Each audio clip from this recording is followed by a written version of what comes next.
Hi, and welcome to the Unashamedly Human podcast, where we explore how we can better understand our thoughts, feelings, and actions, change our results, and feel less alone as we navigate that crazy thing called life.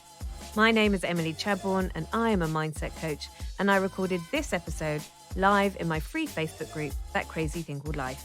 If you're not a member yet, head to the show notes to join this epic community of over 3,000 people, and you'll be able to join me live next week as I record the next episode of Unashamedly Human, the podcast. This one was sent in through Instagram, Emily_that crazy thing called life. So I did a little question box, which I've never done before, and actually got loads of people responding with topics that they want me to talk about, as opposed to quite detailed, wordy questions which come in over email, info@emilychadbourne.com. So this one just simply said, how do I deal with a horrific breakup? So obviously I don't know the context or the details around this breakup. And to be honest, they're probably irrelevant anyway.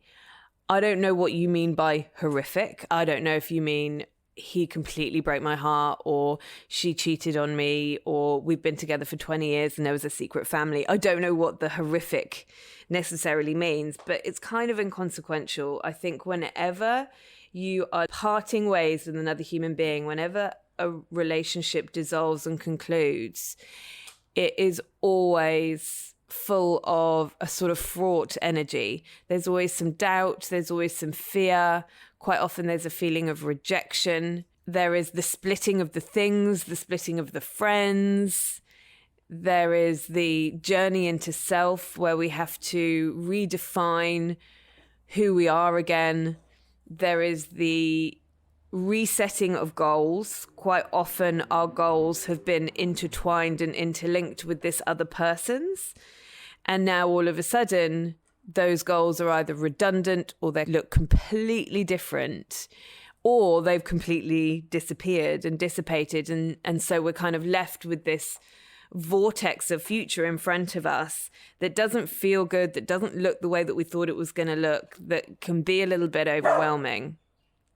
So I'm doing this new thing where I'm ignoring Theodore when he barks. He gets zero attention from me.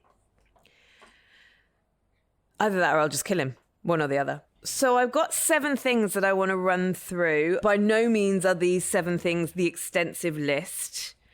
And by no means are these 7 things going to make you feel better.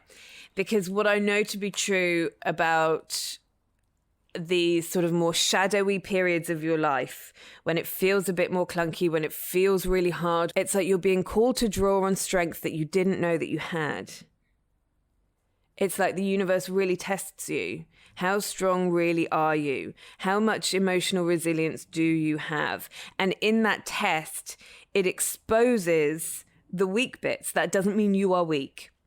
It just exposes to you where you maybe need to do some more work, where you maybe need to build strength. And I don't mean build protection. I don't mean build defensiveness. Strength is not, fuck you, I'm never trusting another man again. Fuck you, all women are bitches. Fuck you, I'm better off by myself. That's not strength. Strength is, wow, I've realized for the last 10 years, 20 years, 30 years, 2 months, whatever it is, I've been in a really codependent relationship with this other person. And now that other person has left, I feel like my life has fallen apart, because what I've realized is I don't really trust myself. I don't really know myself. I don't really value myself. I've never had very strong boundaries. Wow, that's a real lesson for me. Now, the weak person will turn around and be like, well, fuck you. It's all your fault. You did this to me. And they will continue in that narrative. The strong person will go, wow, that's exposed some bits of me that I might not like right now, but I'm going to have to deal with. I'm going to have to go and I'm going to have to educate myself. I'm going to have to learn about myself. I'm going to have to sit in the seat of self-awareness with myself. I'm going to have to find a person and a community and a mentor and a coach and a group of people who are going through this and have gone through this and who know how to teach me the tools so that I can evolve and change and level the fuck up. That's strength. So the first thing is, don't be afraid to feel. So naturally, when we feel something then it doesn't feel good, we want to not feel it anymore. So an example of this would be yesterday, I put on a jumper from the very bottom of my jumper box. And as I put it on, I was like, I can't remember why I haven't been wearing this more. I love this jumper. And then about 33 seconds later, I was like, oh, God, fuck, this is why I don't wear this bloody fucking jumper.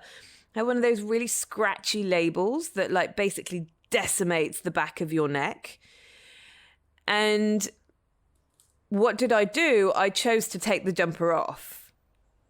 I'm not going to wear the jumper that causes me that level of irritation. And when we translate that into feelings, it makes natural sense that if we were wearing a feeling that does not feel good, we want to take that feeling off. Why would we willingly be like, yeah, I'm wearing this jumper, it's the most uncomfortable thing I've ever worn? We won't, right? We want to go, this feels gross, get it off me. Unfortunately, unlike jumpers, feelings don't really work like that. Feelings need to be felt in order to transcend, because we never take the feeling off in the same way that we can take the jumper off and physically distance ourselves from it. What we tend to do with feelings is we go, this feels gross. How can I distract myself from it? How can I drink myself through this? How can I Netflix my way through this? How can I find somebody else to take away this feeling from me? And we tend to look externally to other people and other experiences and other things and other substances in order to distract ourselves from the scratchy label on our neck. My breakup 2 breakups ago, where I was really blindsided and I didn't see it coming, and there was a third party involved, and my mum had just died, and it was fucking horrendous. And I remember waking up 2 days into the breakup and just being like, right, I need to drink a glass of wine. And I did. And that was how, this was pre-sobriety, obviously. And that was how I chose to deal with a lot of that breakup. I drank my way through it because in the instant it felt better. As a result of that, the recovery from that breakup took so much fucking longer than it needed to, because I was never really dealing with the emotion of the breakup. I was never really dealing with how it really felt. And unless I'm going to deal with how something really feels, I'm never going to see the bits that need to be highlighted. I didn't recognize my codependence in that relationship until about 18 months later, when I was doing some AA sobriety step work, because I was so busy trying not to feel how I was feeling that I didn't recognize my part to play in it. And so even though it feels really counterintuitive, sit in the pain right now. Now, that doesn't mean stay in the pain. That doesn't mean stay in the story of this person did this to me, and this person rejected me, and this person broke my heart, and this person betrayed my trust, because that's not a resourceful place. That's not going to take you to where you want to be eventually as a human being. So I'm not saying stay in the story, but I am saying take some time, whether it be a couple of weeks, a couple of months, and just allow yourself to journal how you're feeling, to be how you're feeling, sit with the feeling. Don't try and numb yourself or distract yourself. Now, that doesn't mean that you're just going to stay in a darkened room for the next 2 months, not seeing anyone and not doing anything. It's a fine line. And I do suggest that you absolutely keep yourself busy and do the things that you love and connect with the people that lift you up and love you, and, you know, go and do all the hobbies and go to the gym and get some exercise, all of that. Absolutely. But you can still do that and have moments of contemplation where you sit and you cry and you journal and you ask yourself to look at things from a different perspective, and you ask the universe what it is that you need to learn, because your feelings will tell you, they will show you where it is that you need to heal, that you need to learn a bit more about yourself, that you need to shift your paradigm, your belief system, the way that you think, the way that you behave, the way that you act. And that will set you up not to repeat some of the stuff that has created the less resourceful parts of your past relationship. So that's the first point. It was quite waffly, sorry, but I'll just say it again succinctly for you. Don't be afraid to feel your feelings, and try not to be too tempted to numb out your feelings and to outsource your feelings to external things, either moving on to a new relationship really quickly because you can't bear the idea of being alone, or drinking your way through it, or snorting your way through it, or smoking your way through it, or partying your way through it, or working your way through it. You know, there's all sorts of distractions that we can create. So allow yourself to really feel, because it's inside those feelings that the lessons lie. And that's where your strength is.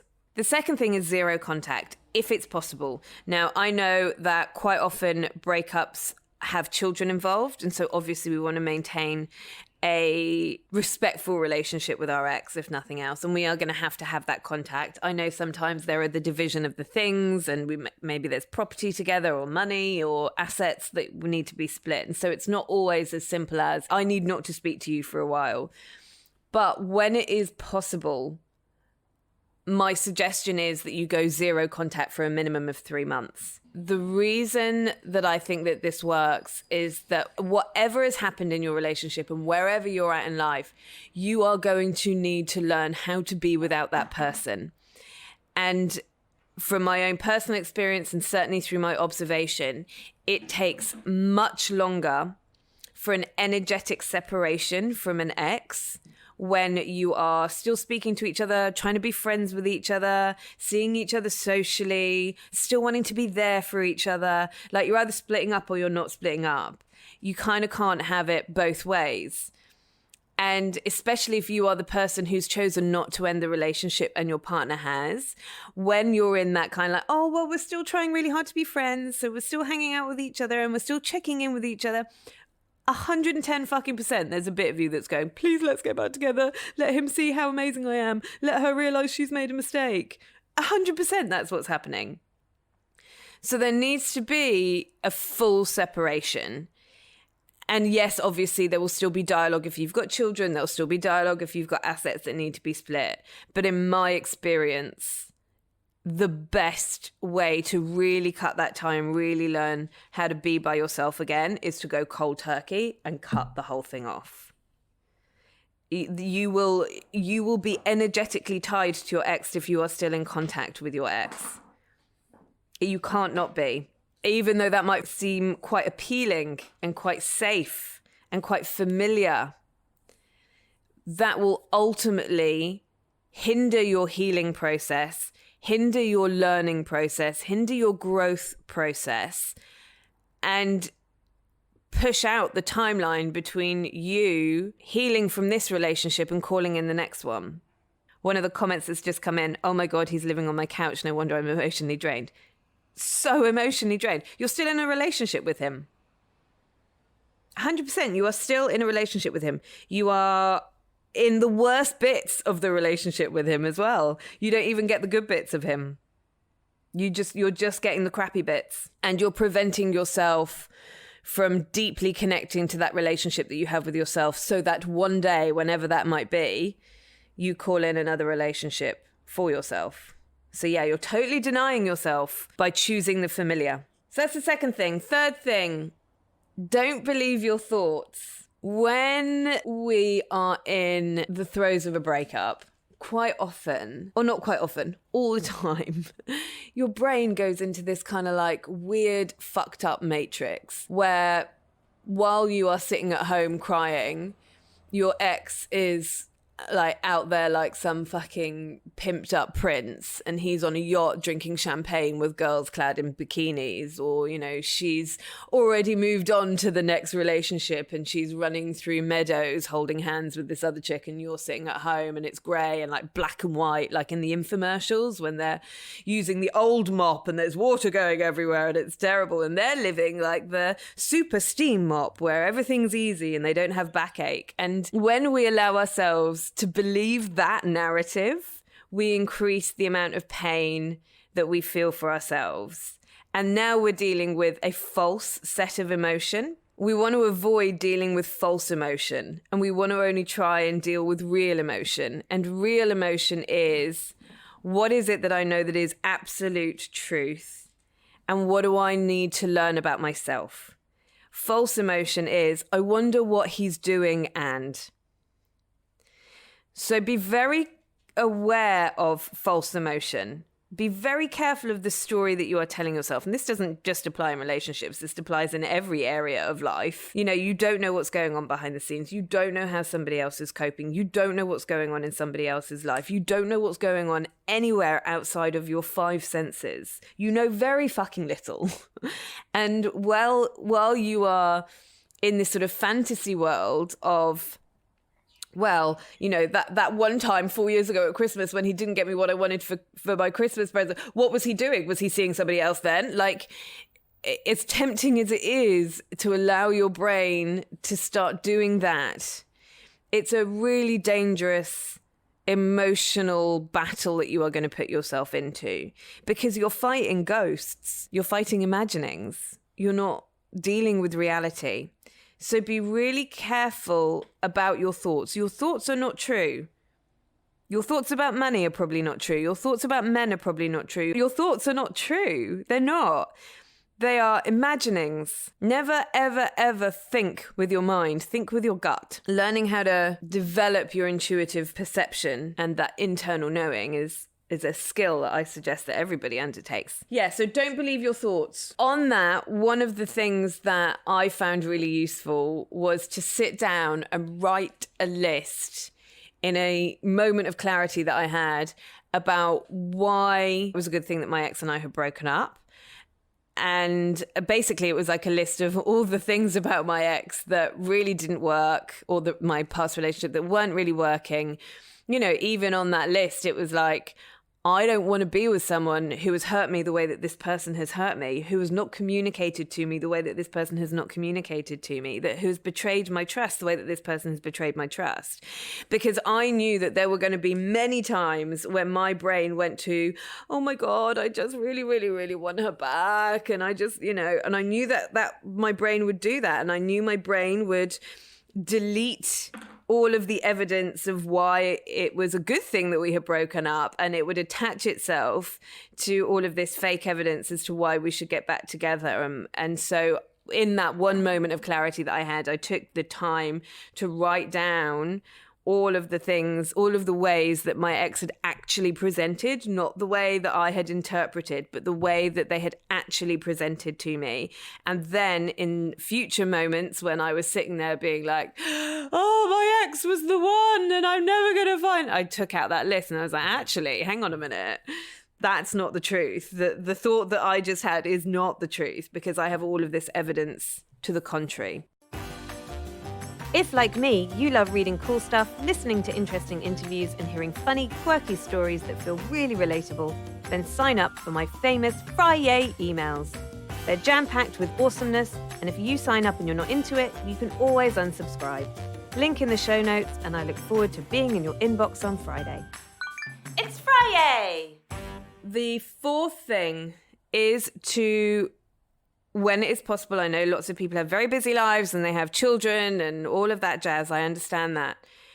But understand that rest is one of the most healing tools that you can use for yourself. If you had run a marathon yesterday, you would not wake up today and be like, right, I'm going to clean the house from top to bottom and my schedule is as normal. Come on, kids, get in the car. I have to go to my Zumba class.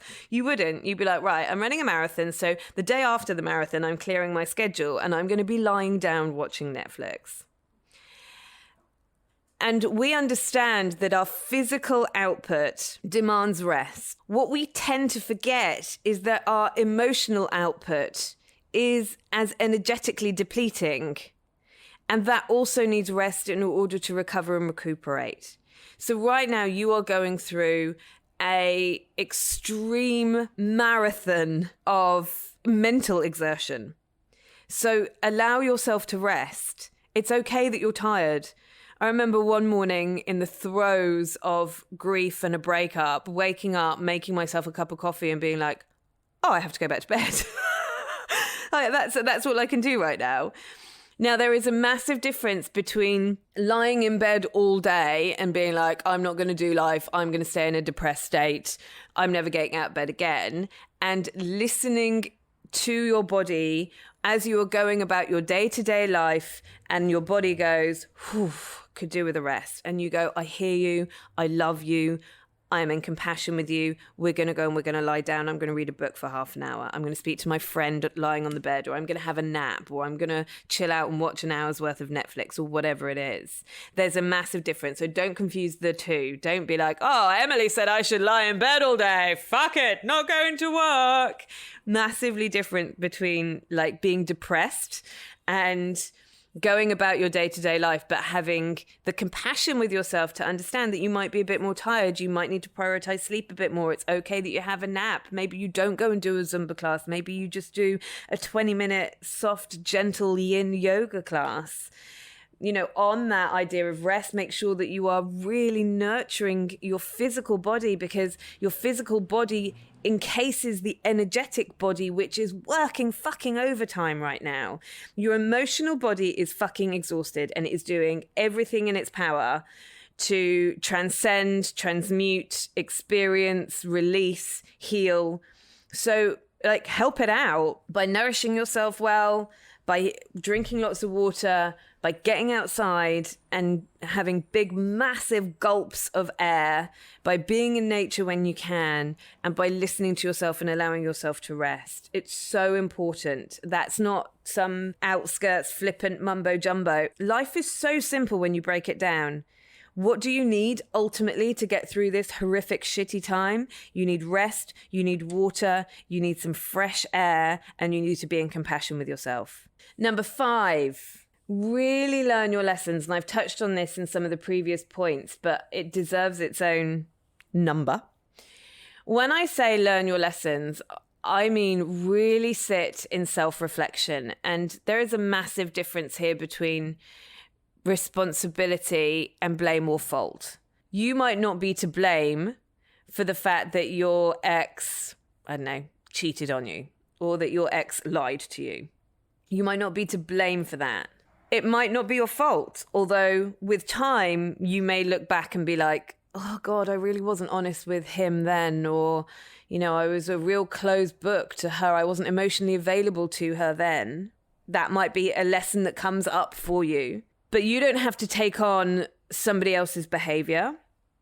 What you absolutely 100% need to do in this time is take full responsibility for yourself, your own actions, your own reactions, the red flags that you chose to ignore, and the way that you deal with the breakup. That is your responsibility. You can't outsource that to your ex. You don't get to sit here now and be like, you did this to me, and so now the rest of my life is fucked. You did this to me, and so now you've taken away all my self-confidence. You did this to me, and now I can't trust anybody. You don't get to outsource your fucking power to another human being like that, whether you're in a relationship or out of a relationship. You must sit in the seat of self-responsibility. And the best way to do that is to learn your lessons. You know, all those red flags that you ignored. There's no point beating yourself up for it, because it's a bit like saying, oh God, I really wish I hadn't eaten that lasagna 2 days ago. You know what? You ate that lasagna 2 days ago. There's no point wasting your energy wishing that you could change the past, because you can't. You can only deal with what is current and what is now. And the best way to do that is to go, fuck, right. God, that lesson hurt, but I am never, ever, ever compromising myself that way again. I am never going to ignore a red flag that way again. I am never not going to speak up for myself again. So really learn your lessons. And that is a sit down with a pen and paper and some focused attention, like you are studying yourself, and take full responsibility for yourself in that relationship and in the breakup. The 6th thing is that time is your greatest friend. Time is the greatest healer. And if you are willing to really feel everything that you are feeling and not to suppress and not to ignore and not to repress, then I promise you, in time, you will be able to look back at this episode and you will maybe even feel gratitude for it. So you will see some people, probably everyone knows someone like this, or they've read a book where there has been a main character who is like this, who got their heart broken in their 20s and then like they've just stayed bitter and angry with the world ever since.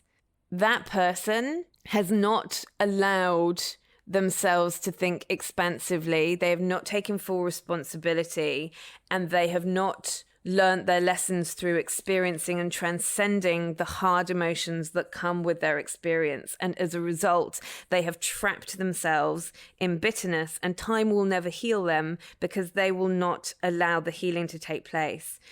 If you are open and strong and brave enough to be vulnerable and brave enough to take responsibility and feel the hard emotions, learn from them, you will transcend them, then you will be free of them, and then you will develop the trust within yourself to love again.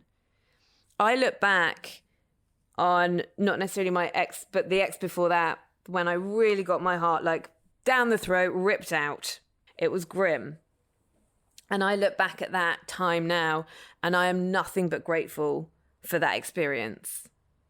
I wouldn't want to repeat it, but I am nothing but grateful for that experience. And I don't speak to that ex anymore, but if I walked past them in the street, I would have nothing but time and compassion for them and would happily go for a coffee. Am I going to reach out to try and be friends? Fuck no. But if I saw them, there's no anger, there's no resentment, there's no bitterness. Because if I'm angry and resentful and bitter to that person, then I am angry, resentful and bitter as a person. So time will do miraculous things if you are willing to be brave. And then the seventh thing is trust. Trust that the universe will never give you anything that you cannot handle. So far, you have survived every single hard emotion, every single bad day, every single shitty bit of life. 100%. And you can handle this. You might not want to, I get it, but you can. I'm going to tell you a really quick story and then I'm going to wrap this episode up. So it's 2017. My mum had just died. My partner had just broken up with me from absolute nowhere. No one saw it coming. Everyone was shocked. I had just found out that my ex-partner of like 5 days ago and one of my best friends were hooking up and were starting a new relationship. And I'd injured my ankle running. So I couldn't really even walk. Sorry, my dog's doing zoomies in the background. I couldn't even walk. And I was in a really dark place. It was so dark. And I know not to let myself be alone in those dark places. It's a dangerous place to be on your own. So I picked up the phone, I called my mate Kim, and I was like, dude, I am not okay. And she said, okay, well, I'm making risotto. And I was like, well, that's fucking rude. Just told you I'm having a full-on breakdown and you're telling me what you're having for dinner. And she was like, no. You have to come to me because I'm stirring risotto. I can't leave the risotto. Get in a car and come over. And so I got in this Uber and I got to Kim's house and we ate this risotto and it was really delightful. And we were sitting in the garden afterwards and it was a really early spring evening. You could see the buds, you knew there was change in the air, and I could not relate to that level of energy. It was the deepest of darkest winters inside of me. And I just looked at Kim and I said, I just feel like I can't take any more of what the universe is delivering. It just feels like the universe is dumping on me. And she said the wisest words to me. She said, babe, the universe isn't dumping on you. The universe is like your PT. And this is a really grueling PT session and you don't want to pick up the weight and you don't want to do the last set of reps, but you have to. And it's demanding that you do. And tomorrow, whenever tomorrow comes, you are going to wake up and you are going to look in the mirror and you are going to see that you are leaner, that you are stronger, that you are more resilient, that you have more tenacity than you have ever had before. And you are actually going to be grateful for this. And then she paused And she leaned into me and she said, but that is a choice. And that stayed with me and has stayed with me almost every single day since. It is a choice to take this experience and make it your strength. And so that, I think, is how you deal with a horrific breakup. My love and compassion to you. You have all of my love and compassion. It's a shitty time and you will get through it. And it is your choice to come out the other end of it and to realize that as hard as it was, it created a version of you that can love deeper and trust more and connect in a way that you've never been able to connect before. And that is possible for you. I know because my clients do it and I have done it. So it is possible for you. Running through those 7 things one more time. Don't be afraid to feel. And don't externalize or numb your feelings. Have zero contact if it is at all humanly possible. I suggest 3 months at a minimum. Don't believe your thoughts. And write down a little list of all of the reasons that you should not be with your ex to refer to when your thoughts go haywire. Rest, water, sleep, and air. The simplest medicines and the most effective. Number 5, learn your lessons. Number 6, give it time. And number 7, trust the universe knows exactly what it is doing. Just going to jump into the comments box. Everyone needs a Kim and an M. Everyone needs a Kim for shiz. So if you are signed up to my Friday email last week, mug of the week was a mug from Kim. And that's that Kim. She's hands down the wisest woman that I know. I adore every single cell of that woman's body. Oh my God, this is me. Thank you for touching on this today. I'm feeling down and I needed a pick me up. You are welcome. The gut knows better than the heart or head. Yeah, I'm a huge believer in the gut. So in Kundalini Yoga, we do so much work on strengthening the navel. I've got like a proper 6-pack. You can't see it because of all the fat that covers it, but I have actually got a 6-pack underneath there. And the strength that comes from strengthening your navel and having this like real energy pouring into your core really, really helps with developing that sort of intuitive perception and cultivating the resources and the capabilities internally to better deal with external stress so that the external stress doesn't consume you. I'm going to be doing my teacher training for Kundalini next month, so get excited because once I learn, I'll be teaching you. More questions. I've taken so long to learn the lessons of responsibility. I allowed myself to let codependency to seep into every relationship in my life. Learning through the hub to unpack the story and starting to stand in my own truth. Yes, you bloody legend. Everything that you desire in terms of your manifestation intention is on the other side of you taking full fucking responsibility for yourself. So important. Amazing. You're a legend. Boom. So powerful, Em. You are welcome. That's it for today's episode. I trust you loved it. And remember, you can join me as I record these episodes live on Thursday mornings. All of the details are in the show notes. If you love this episode, I'd really appreciate you sharing it with a mate or on your socials. Please tag me, Emily_thatcrazythingcalledlife. You can also share it through Spotify. And if you're listening on iTunes, please rate and review. It really helps other people find this valuable content.